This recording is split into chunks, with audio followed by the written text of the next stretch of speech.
All right, we're live. Here we are. Yeah, we'll give it a couple minutes. I think we got a minute and a half. See if anyone comes along. Exactly. So just gonna see how it's looking on.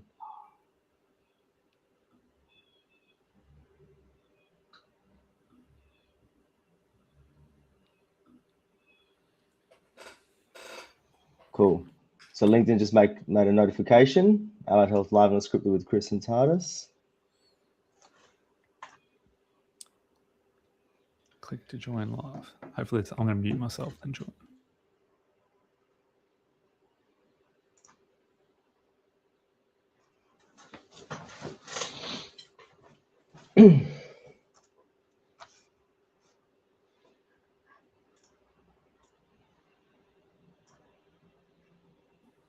Yeah, no, we're live. Looks like it's maybe like 15 seconds delay from I reckon from what we're seeing live.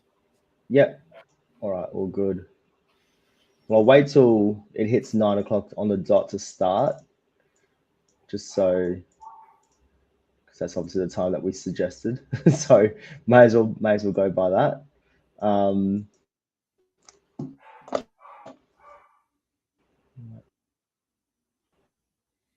Just trying to.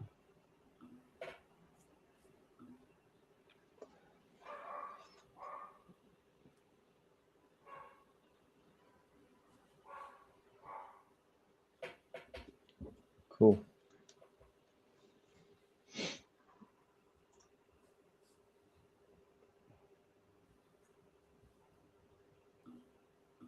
Cool, we're on. So looks like we've got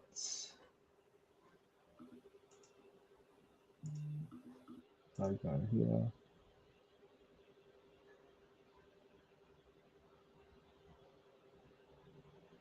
Perfect. Let's get it going. First ever episode of Allied Health Live and Unscripted, and I thought we would kind of give a bit of an intro to what this is actually going to be about, and a little bit about for our guests who are watching to know a bit more about what we're going to be talking about over the course of these streams that we'll be doing. I think we haven't really kind of discussed how long we're going to be doing this for. About half an hour, you reckon, Trystan? Do you think that's probably about right? That we'll probably have. Yeah, I think half an hour, and then yeah, if there's anything spicy Yeah. or further discussion, can always go a bit longer. But yeah, I think about 30 Yeah. minutes, short and sweet. Yep. So basically, my name's Chris Antartis. I am the director and owner of Rebel Recruitment. We are an allied health recruitment agency that do recruitment for all different businesses across Australia for allied health professionals, and we have been doing this for 3 years. I've been recruiting in the sector for over 5, and I've decided to come together with Trystan. We kind of made this plan maybe mid to late last year, that we should try and do something a little bit different for the allied health industry, where two different perspectives, I guess, two perspectives, not different really, but perspectives of our conversation that we're having with all these other allied health professionals and business owners and the whole market in general. And me and you were having, I mean, Trystan, you can probably maybe introduce yourself before we kind of get into this, actually. So tell us a bit about who you are as well. Yeah, a little bit about me. So, yeah, my name's Trystan. Yeah, physio by background, former director and co-founder of a allied health business that scaled to about 300 clinicians, $15 million annual revenue or so. About a year ago, started my own solo consulting company, and yeah, basically consult to the allied health sector, my specific niche, mainly across NDIS, aged care, and so on. But yeah, do a bunch of content and things as well, and doing a bit more now. So yeah, looking forward to this chat. Yeah, exactly. And I think we kind of got together last year, and we were having conversations, and it felt like I speak to so many people looking for jobs, job seekers, business owners, students, lecturers, like everyone in the industry. And you were speaking to so many people as well, and we were speaking to some really good people. And I feel like a lot of the topics and conversations that I have with people, they're all confidential, obviously, but the topics are very similar. There's a lot of similarities with people's conversations, their pain points, what they're going through within the market. And I thought it'd be a good way to kind of connect with someone who's working in the same space, but bit of a different space, where, you know, you're dealing with a lot of people within the businesses and helping people find out what the next steps are for to how to, you know, scale or grow and, you know, help them with their company. And I'm helping job seekers and business owners with recruitment and talking about those type of pain points. And I felt like we could have a great conversation and do it in a different way. Like, obviously there's so many podcasts out there nowadays as well. And a live stream, I thought, just, you know, on a Friday where people could just jump on and check it out and hear what's actually happening within the market. And one big thing I wanted to do was make it live and also unscripted, right? So just we come on and talk a bit about the stuff that we've been talking to people about and see, you know, and give everyone a bit of insight to what's going on in the industry. So that's what Allied Health Live and Unscripted is. We're going to be doing this every second, bi-monthly. So on a Friday around this time as well. Obviously with daylight savings, we'll figure out what that's going to look like for everyone too. But yeah, so look, I think what we'll do, we'll just kick it off. I'll start really. So I'll say what I've been seeing in the market and most of my conversations. So real quick snapshot, I have about 100 calls a week, right? So it sounds pretty hectic. It kind of is sometimes. Sometimes I don't want to do 100 calls, but most of the times I do. 100 calls with like business owners, you know, allied health professionals and job seekers looking for you know, different roles and everything like that. So I think what I've heard in the last few weeks, especially from both companies and also from job seekers, is the contractor world, where people are really looking into working in contracting as a subcontractor, moving from that employment model to a contractor position. And that's been one of the big topics of conversations I've been having lately. A lot of business owners as well, and a lot of hiring managers don't want to do that anymore as well, which has been a big thing. And yeah, I'll probably maybe touch on a bit about that as well at some other time, a bit later on in the show as well. What have you been seeing? Yeah, so I think yeah, the common thing I'm seeing across, yeah, I probably have 75 or so clients of various size, and you know, some booking every now and then, some are regular, that type of thing. And then I talk to hundreds of people across the sector as well, again, from a business or consulting side of things. But yeah, sort of, I guess what I'm seeing, and like, again, the big thing everyone's concerned about, and in my opinion, the sector's not really concerned enough about, is all the reform, right? Like, again, that's sort of my whole thing. And even when I do content and stuff, if I put out if I put out content about like good business advice or something that I think is gold, no one really cares about it. If I start talking about reform, you get just loads of engagement, right? So yeah, that's what everyone's worried about. Who I'm talking to: thriving kids, ICANN, NDR's pricing, supporter home price caps, all that type of thing. Like that's that's the obviously has that been the biggest conversations lately? Those reforms? Yeah, probably thriving kids takes up the most of what people talk to me about. But sort of all, again, and supporter home price cap, kind of everything a little bit, kind of all ties into one. But yeah, I also think the sector has its head in the sand a little bit, or people don't like talking about it. They got so sort of burned from, you know, last year, travel cuts, all that type of thing. But again, in my opinion, I'm going to be posting and doing some content a bit more strongly around this. This year's going to be way worse than last year in terms of reform. Interesting. Yes, that's what I'm saying. We've got Liam Fagan in the comments saying sham contracting. So what's going on, Liam? Hope you're going well, mate. But yeah, no, it's a very interesting kind of conversation at the moment in regards to, you know, that whole thriving kids. Obviously, that's a big one. Quite funny you say that, because, you know, from my perspective, when it comes to recruitment, people would say that most companies are slowing down with recruitment, and I've got about 100 clients plus as well, and I would say at least 80% of them, are actively hiring really hard. Like, we're talking, you know, we need people now kind of thing. So it's really interesting, with so much reform and so much changes, there's still so much need for recruitment. And, you know, they are hiring, they are actively looking for people. And even from a candidate perspective, like when I'm speaking to people who are looking for jobs, the other day I just had a quick look on Seek for how many occupational therapy jobs there are. 4,000 jobs right now on Seek for occupational therapy, right? So, and when you think about the ICANN, the the thriving kids, all the changes that are potentially going to be happening in the next, months ahead, there's still so many opportunities out there for people. Yeah, I know. And it kind of shocks me. I don't want to say to people, don't recruit, because then Chris, Keep recruiting. Recruiting's important still.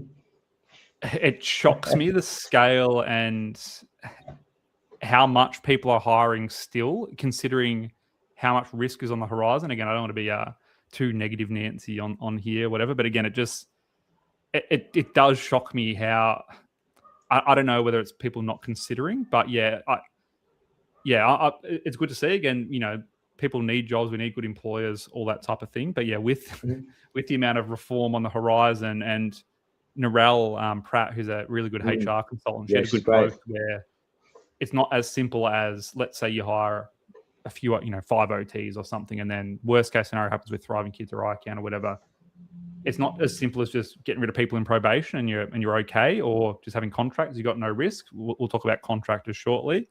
Yeah, I don't know. It makes me nervous seeing how much recruiting is going on, and like the salary offers and all things that are sort of getting bandied about. Because my old payroll, I think, was $300,000 a fortnight or something at one point. I'm like that.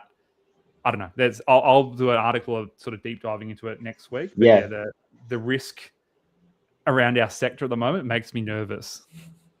Yeah, it's interesting, isn't it? I think my thing is that there's still work to be done. There's still so much work out there as well. Even with these changes and like all these things that are going to happen, I still feel like there will be work needed, and that's where I think the companies are saying, well, maybe, and this is a theory, right? Like they're just saying, well, there's still work to be done. We still need to be hiring to grow our business and grow our organization. So therefore, with these changes, we're going to make sure we pivot and work around it as well. So there's a bit of optimism around that. So I guess not just from like, I think the conversation, especially on social media, reform, all these things changing, it's all gone downhill. It's like, we'd have World War III potentially as well. Like, it's Armageddon, right?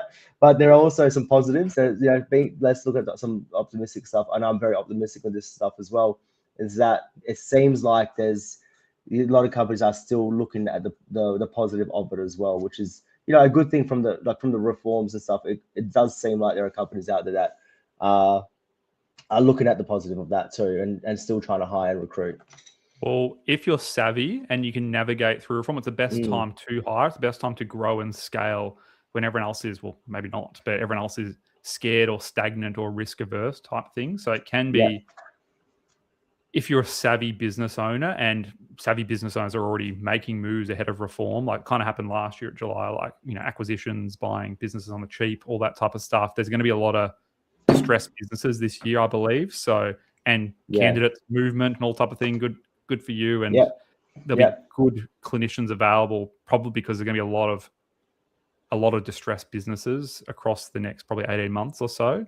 But do you want to pivot? Do you want to talk about contractors? And before I do, got Claire Batkin in the comments section as well. So she said that I've just had a new grad supervisee essentially pushed from being an employee into a contractor because the employer wasn't able to provide regular supervision or PD and even appropriate referrals. So meeting billables consistently was probably hurting the business. But all these things were promised when the new grad signed up. That's a big red flag from my perspective. If you are the new grad supervisor, if that is a new grad that's getting told to be working as a contract instead of being an employer, instead of being employed, because they can't provide regular supervision, I think there's a bit of a red flag right there. What do you think on that one? Yeah, well, I do think, and again, I'm pretty critical of this. I think our sector is pretty bad at new grads. Like, again, it's something, and you'd see it as a recruiter, like there's a lot of candidate and employer mismatching. Like, employers are so desperate, they'll work anywhere. New grads don't really know. So they'll be like, oh, this place promised the world, or they pay the most. I'm sort of going to go there. So yeah, it doesn't surprise me. There's, again, some of the best candidates I recruited at my old company, they were like new grads who'd had a bad experience. They'd worked 6 months at a crappy clinic or provider, often at times they might have done like a placement at, for example. You do a placement, you're like, oh, I'm a new grad, I'm risk averse, I'm just going to go there because it's comfortable, and then it's not as good as it seems sometimes. So I also think, and again, clinicians often don't want to rock the boat or don't want to offend someone, so that they might be in a crappy situation and they kind of stay there, or they don't know their own rights and that type of thing. So I do think that's another thing, and it kind of ties into Liam's comment about sham contracting, and it ties into what I was talking about before with probations and stuff. And again, this is not HR or advice or whatever, that's but good. That's good.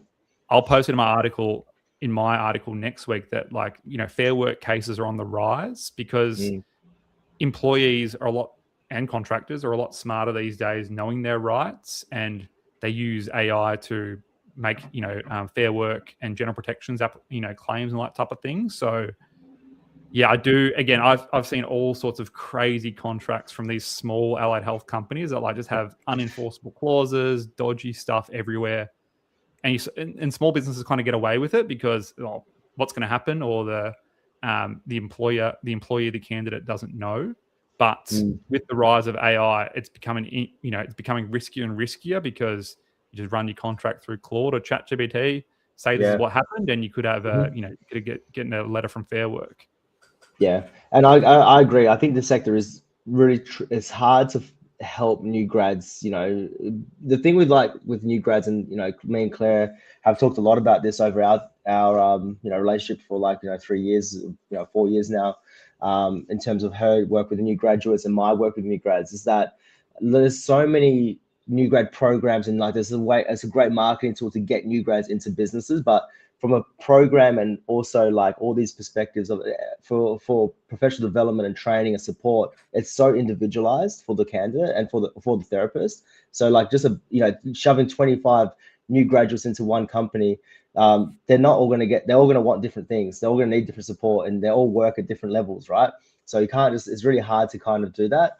And therefore, when in the situation that you've got, Claire, with your supervisor, it feels like that's a huge red flag. And unfortunately, I don't know how that would look in the future, but I always feel like you said before, some of the best people have worked in situations in their first role gone, oh geez, this is not great, and then the next position they find is actually fantastic because of the fact that they've learned so much from that first role as well. So yeah, it's quite interesting, isn't it? And we've also got I'll just jump into this other question that we got from Michael Goldsworthy. He said, what's your thoughts on the need to get greater integration between allied healthcare, acute care, primary care, and aged care in order to maximize service pathways, and continuum of care for consumers?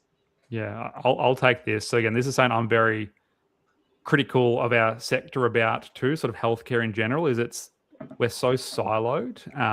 I guess that's just sort of how the system works. So again, I'm a physio, but I spent most of this decade managing speechies, OTs, psychs, PBS, dietitians, and so on.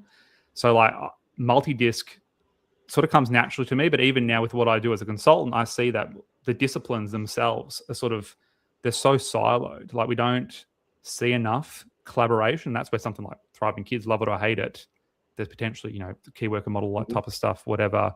But I do think, the allied health sector, disciplines wise, is very siloed. And then I do think definitely. The other, even if it's aged care versus NDIS versus primary and so on, all siloed as well. Again, I think it was May last year, the Department of, they combined to become the Department of Health, Disability and Aging and so on. And I do see NDIS and aged care both coming together.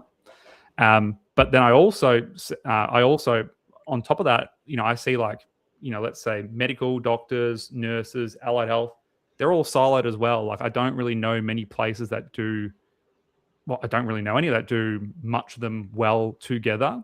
There's not one company. And then even within, whether it's a hospital or not-for-profit or public health service or whatever, everyone just sticks to their own little teams, I guess. So I agree. Yeah, that is one thing I would like to see. I don't know the answer. It'd be great. And I don't know. I'm sure it's hard to do, but I would love to see the silo walls break down a bit across healthcare. Allied health is what I do and care about, but across sort of healthcare in general. Yeah, it's it's so siloed. And you're right. I think because I probably would come more of a perspective of like just the allied health space, right? And even that is so solid, like you said, with aged care, NDIS. Then you've got hospitals, and then you've got private practice, and even these sectors as well. They're also very different to each other in a lot of ways as well. And yeah, and then I've also done a bit of nursing recruitment in the past for like 6 months before I started Rebel Recruitment. And working in the nursing industry was like completely different to what was in allied health space. Like the people are just so different as well, and like learning that was like, wow, this is a and it's healthcare, but it's not really this is it's a different type of like personalities and conversations you have. So it's really, I would say, Michael, to answer your question, like we probably don't have the answer or what our thoughts to get great integration between these industries, but it'd be very tough to as well, because the people in these sectors, just because it's healthcare and also primary care, like all these areas are also quite different with the people that go into these areas too. So it's really hard to kind of get integration when personalities and styles are very different. What I'll say about I think nursing is such a phenomenal like thing to study or sector to get into, because there's so many opportunities, so much further study you can do, so much career progression. Like I think allied health career progression, it's pretty bad, to be honest. And again, private practice physio, I think is shocking for this. Like I saw a good post on LinkedIn from a good physio post at Trystan, I think his name is. Anyway, but basically like, if you're a physio, you want to work in private practice, if you go work at Bob's Physio Clinic, there's no real career progression. It's like, well, what do I sort of do? Where do I go? And I think that's why. It's like start your clinic, or be a billing physio, right? Yeah, exactly. You work for a small clinic, or you go start your own small clinic, and that's sort of the career progression. Everyone just burns out from both. So there's so much burnout in our sector, and not many people last long. As you look at the APRA stats, there's not many older clinicians. It's a shock when you find a clinician who's got 10, 20 years experience, because everyone leaves the sector because there's not great career progression. And if we weren't as siloed, there might be better career progression. So yeah, no, very good point. And Daraj just said, loving the conversation so far, really insightful. Thanks, mate. We appreciate it. Yeah, appreciate that. Thank you. Compliments are welcome. Yeah, we would more compliments, guys. Let us know what you think of the chat so far. But let's get into the contractor stuff. Hey, so how do you want to start? Should I talk a bit about how do you want to do it? What do you think? Well, again, I think a lot of people. It's unscripted, right? So we don't really know how we're going to do it. Contractors, they're so common in our space because people think it's low risk, but it's not always lower risk than having employees. And I'm personally a fan of, I talk to clients about this, I think you should have a bit of both. I think it's crazy when, and if it's working, that's great. But like places that are only employees, like full-time, part-time, you've got no flex. And then places that are only contractors, you've got no, if you're not sham contracting, you've got no continuity. Like and again, in our sector, my God, the sheer amount of sham contracting that goes on is insane. Like pretty much, I can't give you some stats, but like so many places that I come across, it makes the hairs on the back of my neck stand up. Because and again, I think people just get away with it because they just think they won't get in trouble or they're ignorant. But if something goes wrong, and like I said, fair work cases and stuff are going up. And I'm being a bit of a negative Nelly in this. Maybe I've got the downside risk. Light it up a bit. But it's not always lower risk, and it's an easy. I'm just starting out. I don't have the cash flow for employees. I totally get it. It's a good way to start low risk, but even from a candidate perspective, there's no sustainability. And again, I'm going to be negative again. I don't want to go too deep into it, but I think both NDIS and aged care are getting harder for sole traders and contractors. They're going to sort of move away from that model. NDIS commission, for example, the new Aged Care Act, all that type of thing. It's tougher rules on contractors, and the NDIS commission know that. For example, if you're a registered behaviour support provider, you just have all these contractors using your registration. That's just insane risk to me. Benefits. There can be great benefits, mix of both. Even if you're a candidate, if you want to, you got clinic a few days a week, a contractor job a few days a week, you got sort of best of both worlds. I think that can be a good way to go. Yeah, I agree. So a lot of my clients, my original, when I first started at Rebel, I had a lot of clients I wanted to work with, and there were a few of those have the flex, like you mentioned, the salary and the contractor option, and it gives their team more of an option, right? Hey, I want to just like, you know, smash out a few months of like contractor work and bill as much as I possibly can and make a bit of money, but not need to worry about the PD and the support. And it's really good for seeing, like, you know, experienced therapists who just want to work and kind of, and they've got more, they've already paid off, like, you know, not more, paid off the mortgage, but like paid off for a lot of stuff, for their debts and things. And they just kind of want to just work. As of like, a lot of the companies now that we're seeing are like working straight away, just getting into that contractor space. I would say a bit of history context as well. You know, Victoria has a very big contractor culture in a way. The last 12 to 18 months, I'd say there's a lot of companies that do contractor work in Victoria, and a lot of professionals working in Victoria that do that. Now, don't get me wrong, everywhere does it. I've just noticed that the trends have been in Vic the last month of conversations I've been having. And I've noticed the conversation I'm having with a lot of companies lately, they've already got the contractor model that they've been working with over the last 12 months, and they want to remove it because they're not making, from a business perspective, enough money to make it worth their while. One of the companies I spoke to there recently, they said that they had a therapist that's working like 2 days a week on a contractor space, in a contractor model, and that they're probably seeing about a $15 per hour revenue from that person. So if you really break it down, what they're paying and what they're getting from it, and like all they're doing all the marketing for the therapists and everything to get them clients, they're making $15 an hour on top of that. So it's pretty interesting to think that's where it's heading towards, and they want to go more down an employment model.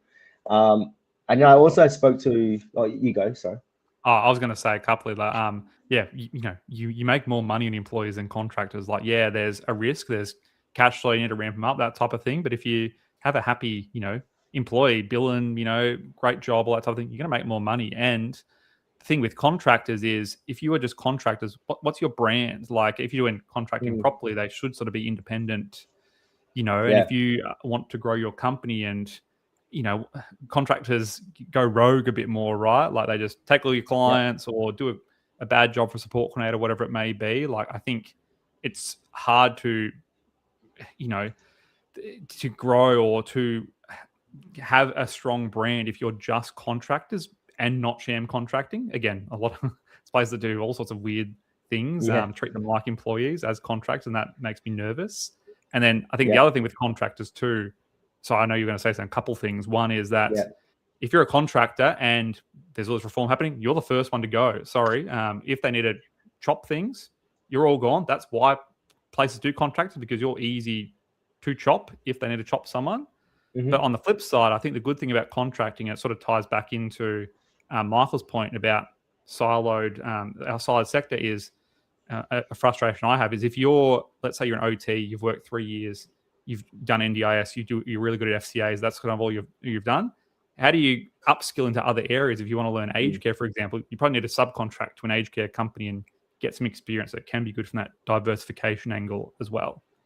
Yeah, do 4 days NDIS, whatever, a couple of days contracting for aged care or something different, just so you're de-risking yourself from just one industry or one funding stream. Yeah, that's a good point. Oh, you go back. No, good. I'm just going to say, like, on the flip side, because obviously there are, job seekers who are probably watching this and going, well, like, I like the flexibility and I get paid more, and there's all those things as well. And I hear that as well. But then I've recently had a speech pathologist have an offer of 117K plus super for 3 days a week, right? And pro rata, yeah. So that's so 117K full time. So it's pro rata that. And then they said they're going to take a contractor role with at 65% billables, right? And I broke it down, and the number I broke it down, and I wrote it down because I was like, I still can't believe it. Like, the way it worked out to be is that the income from the salary role with the total benefits about $63,938, right? So that's also including super, like all of the stuff that's involved in it. And same with the contractor, it's $66,976, right? So it's a $3,000 more like breakdown if you're doing 15 So if you're doing 15 hours a week contracting versus the offer of 117,000, you're making an extra $3,000 with all the extra stuff that's added to, like and there's so much risk, like we mentioned, like you got less control. Yeah, You you know, got no guarantees if you're a contractor. Yeah. Like you could be gone. They can just chop you straight away. Exactly. And also there's so much admin work outside of those 15 billable hours that you'd be doing to continue to work. So it makes, for me, I was like, really doesn't make much sense of why you would take that position over a salary role. Yeah, and I wrote, it was my most viral article I wrote about this time last year was, why don't I get paid more? Which is basically like, again, I understand if you're a clinician, you're like, I'm billing $193.99. Why aren't I getting paid $200,000? But if you're billing 5 hours a day, whatever, travel's half now. And if you're an employee, you only bill 44 weeks of the year because you got 4 weeks annual leave, 2 weeks personal leave, 2 weeks of public holidays. You're still getting paid for that as an employee. So it's about a balance, and we do have a contractor culture and a sole trader culture, which I don't necessarily think is a good thing, to be honest, for the industry or the sector. Like, again, they're great. I think the balance is a bit off, to be honest. I think it's easy for me to say, but I think a healthy balance is good. But I just think there's so much sole trading and subcontracting. It's continuity of care and things is just turnover. It's all over the shop. So a bit of nothing wrong with doing good old fashioned employment. Being an employee in Australia is great. It really is. It really is, and hundreds of them. And you have a lot of rights as an employee, which I don't think enough people know as well.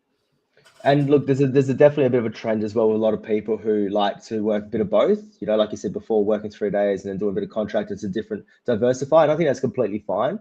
I would also say as well, if you are going to do the contractor side of things, I don't look at it as a flexibility of like working less and getting paid more. I feel like you'd actually be better off working pro rata at a company 3 days a week than you'd be working by yourself contracting. You'd actually have a better lifestyle, and you still get paid well, and you still get paid annual leave, and you can take time off, and you get sick leave. So like you said, there's so many good benefits of that. But I also think that if you want to work hard and you are working 5 days a week and you want to do more, and you're a go-getter, then maybe the contractor space would be better, because then you can actually maximize the dollar per hour revenue that you are doing. So I would definitely like to say, and that's what I'm saying to a lot of my conversations, like how much do you actually want to work versus how much are you actually wanting to take it more casually and enjoy yourself? Because if you want to enjoy yourself, there are a lot of great companies that have great flexibility and lifestyle.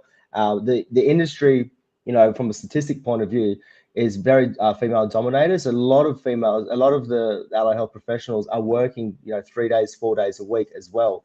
So the industry does warrant that. So it's a great thing to have.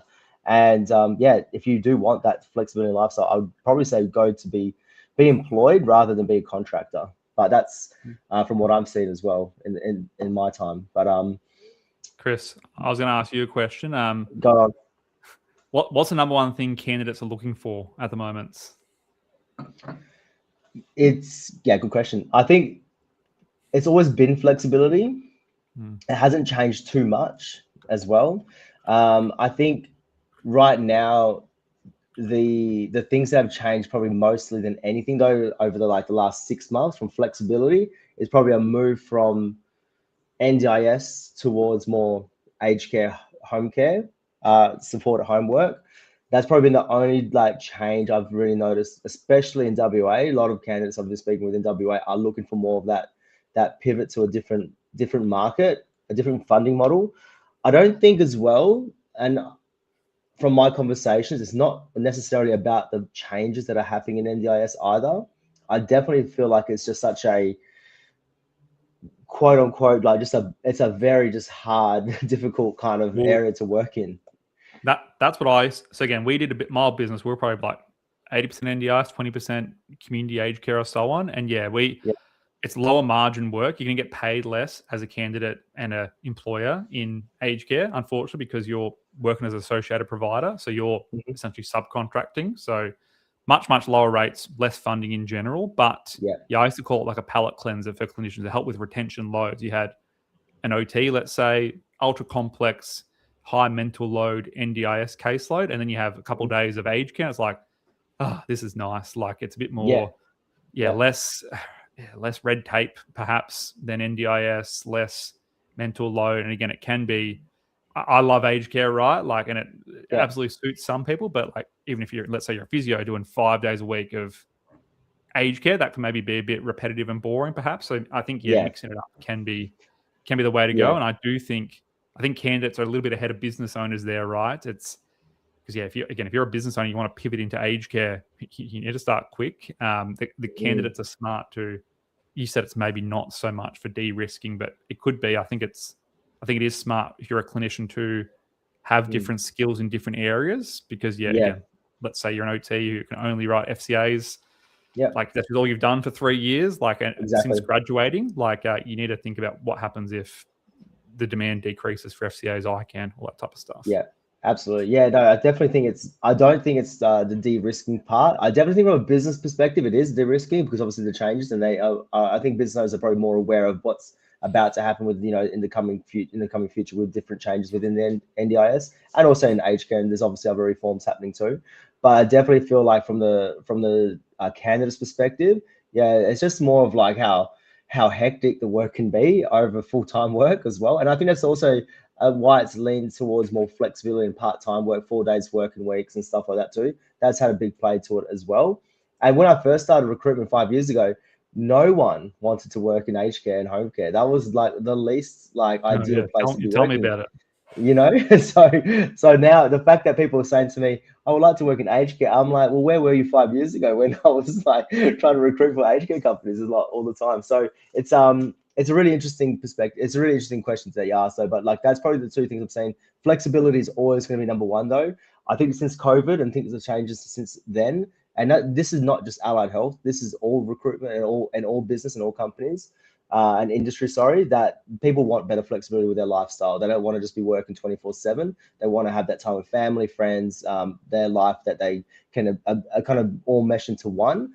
And then the second thing from an allied health perspective, it's definitely been that space of moving in from NDIS to aged care and home care. Thanks for the question, mate. Appreciate it. No worries. Did you want to kind of get into the reforms or anything like that? I mean, obviously there's been so many changes with the FCAs and what do you call it? I mean, you did an article yesterday about the FCAs. That was a really good one. Got a bit of traction on that. I don't want to deep dive too much into all of it. Again, I will post a big article next week if I get it done about sort of like the compound risk facing, again, I think essentially the existential threat facing allied health providers. Again, I feel bad if on this stream I'm going too negative, and you need to. I'll keep it positive. You can be. I know. But, that's all good. If you're the director running a business, it's about managing your risk, right? You need to manage your risk, and again, we have five main things that are coming at a rate of knots this year. I'm just watching my blur there. First, obviously. Again, ICANN, that's going to totally change the sector. Again, it's only, how far is July away? A few months. Like we can say it's here, like it's coming. Again, who knows what the rollout's going to look like, what the decrease is for report writing across allied health, let's say, but that's coming.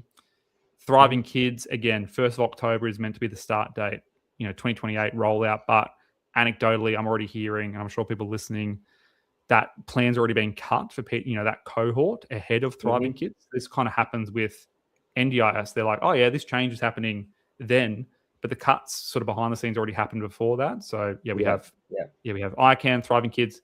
We have July, the APR and price guide coming out. So the PAPL, I think it's called now. And again, I ran a poll on this, and I think it was like 30% or 28% of people think there's going to be cuts to unregistered providers, which that's what I think is going to happen as well. So there are 3 huge things. If you do support at home, the support at home price cap's coming July 1. Again, what's that going to look like? What's the physio rate? What's the OT rate? So on. And then the other crunch we have is payday super, right? That's coming in July 1 as well. So, if you have last July, travel got cut with 2 weeks notice. If there's another cut, we're meant to get more notice this year. And you have all these things happening sort of simultaneously. And then you have to pay super for all your staff, depending on what your payroll is, first week of July, whenever it falls. Like, there's a lot happening. And again, I feel like I'm shouting into the void a little bit because I feel like people still have their head in the sand. They were just so burned from what happened last year that they don't want to think about it. They're like, and we're a very reactive sector. we just reacted to change. And I was the same when I was running my old business. I was within my own four walls, and I wouldn't even read the NDR's news. I'm like, I'll just worry about it when it happens. Like I don't have time to worry about this, so I get it. But I think last year, again, I'm being doom and gloom, but like, I think what happened last year with, the travel cuts, whatever, that's nothing compared to what, worst case, what could happen this year. So I was shocked. 80% of people are still like recruiting hard. Massively. And I'm not even like, I would not even want to sugarcoat that as well. Like I tell everyone now and people get shocked when I say it, right? I mean, I've had people say like, are you kidding me? I'm like, no, it's very true. I've never been busier in my life from a recruitment perspective. It's massive. And so it's really interesting that you say that, because there is a lot of changes. Yeah. I was going to ask, what about like non-billable roles, like team leader roles, that type of thing? Has there been like a decrease in those like roles that don't have a clinic billable aspect? Yeah, definitely. There's always been a hard, like, and you probably know this better. Like the leadership positions in allied health are harder to fill. They're way more in demand from a candidate perspective. So from a recruitment, recruiter, external recruiter. Firstly, most of those roles are filled within. Firstly, because they have people within the team who are wanting that career progression and are probably really skilled to do it. So therefore, it doesn't really usually go out to market that much. When it does go out to market, there's already applicants for those roles. So like going to me after that is usually not really that doesn't really happen that often. But the candidates that I speak to, there's a lot of great candidates who are in like senior team lead, maybe moving into that management position within their own company, but they've been halted, or there's no more career progression for them in that area, and they're looking to make that pivot out. And it's just really hard because if you're a non-billing therapist, right, what are you really there for? Well, that's the hardest question in the industry for those therapists to understand.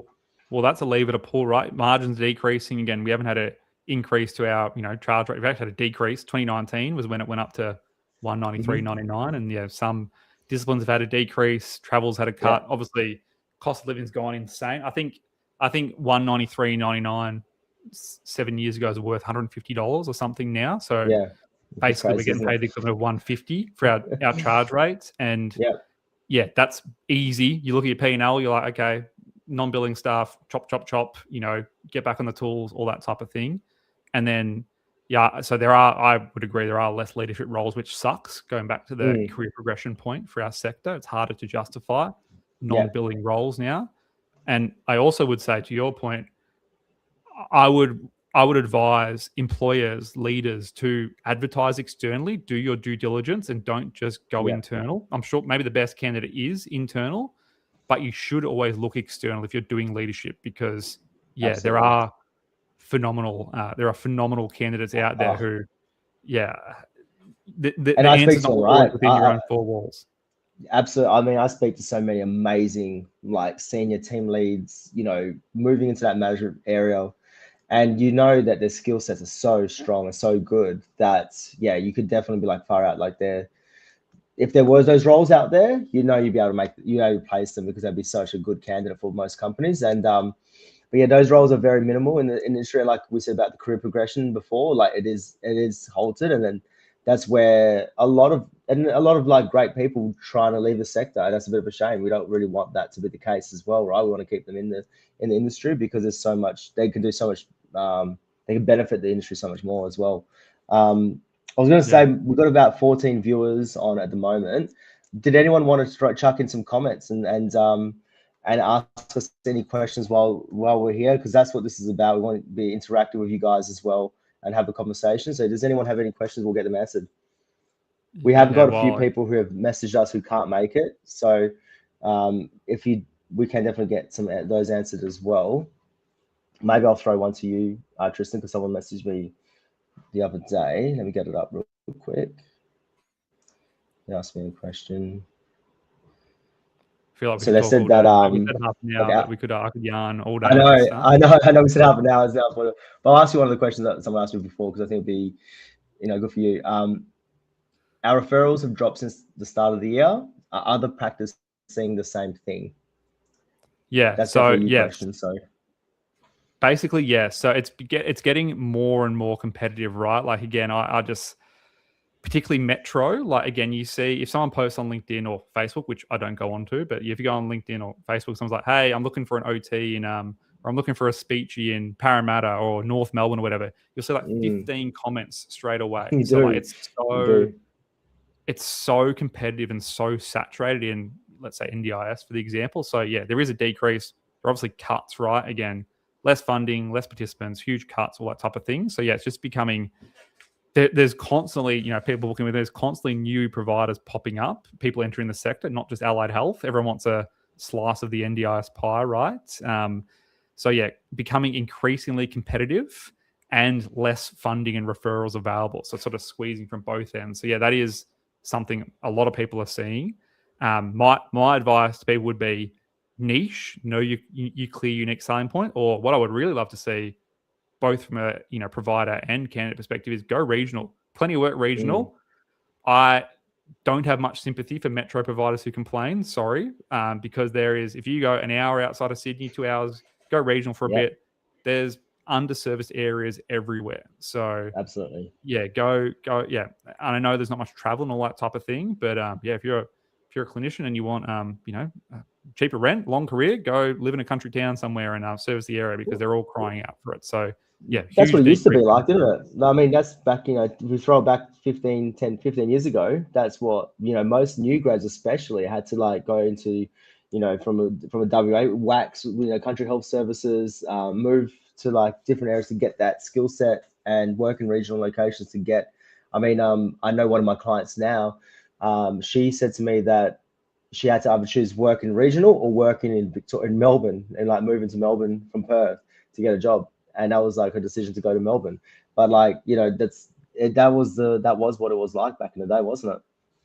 Correct. That's where I started. I started my career regional, and it's it's a scaling strategy too. If you are, for us, I've got a good question. But yeah, if you are, picking up the regional work that no one else wants to do can be a way to build, those B2B relationships you need in like aged care, for example, or insurance or whatever. Let's, I'm just looking at this. Let me, I'll read out Firas's question. Fuzzy, what would you advise sole traders who missed the sole trader golden days? I do agree, they're over. Reach out to a recruiter, sell their business, and love into employment. What would you recommend they do, Chris? What would I advise? Reach out to you, recruiter.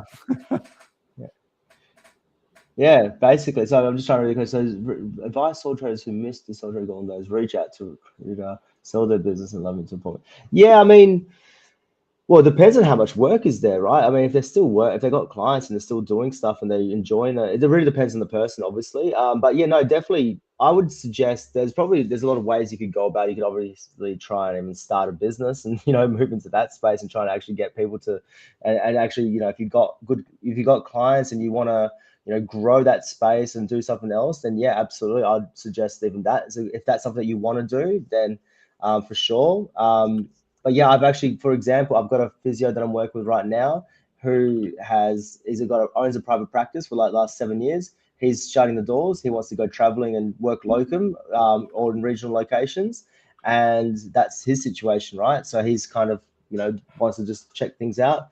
But yeah, I think to answer your question for us, I think reach out to me and see what we can, and see what the situation is, because everyone's very different. Everyone is like looking for the lifestyle so it's hard to really give the question like, just because you've missed out on sole trade, like does it mean that you have to stop doing it? Does it mean you have to do you still like doing, do you still have clients? Do you want to get out of that position and work for someone else? Like what actually is your motives and what your needs are, not just from a therapy perspective, but a life perspective as well. What is that's gonna what means most to you, really? So that's probably the best answer I could probably give in that one. Sorry. Yeah. So what I would say is, even if you're a sole trader, you still are a business, so you should de-risk yourself, just like businesses should be de-risking. So again, for example, if you're a sole trader, I'd try upskill into other areas. And again, let's say you're an NDR sole trader, go subcontract to an aged care company for a little bit to, if you can, to upskill a little bit or try some different areas, or do some part-time employment, some sole trading, some subcontracting. You have flexibility. And then the other thing for sole traders and all businesses and business owners is your network's your net worth, right? So think about that network. If you don't have a good one, build it.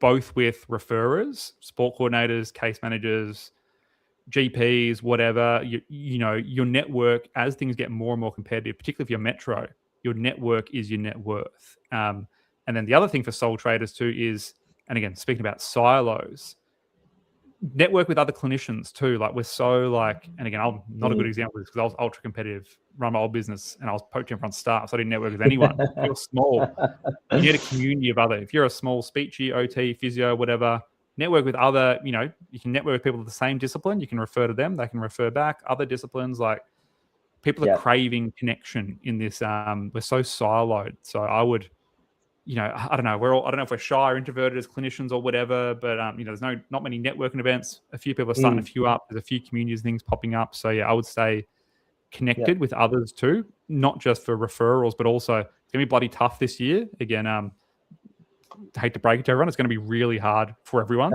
Sole traders, business owners, everyone in between. It's gonna be chaos this year. So yeah, have other people you can even just vent with, to be honest. Your network's your net worth. Yeah, it's a good point. And I think that networking part is a really big one, because I feel like you are right. I think the industry does crave connection in a lot of ways. I don't know.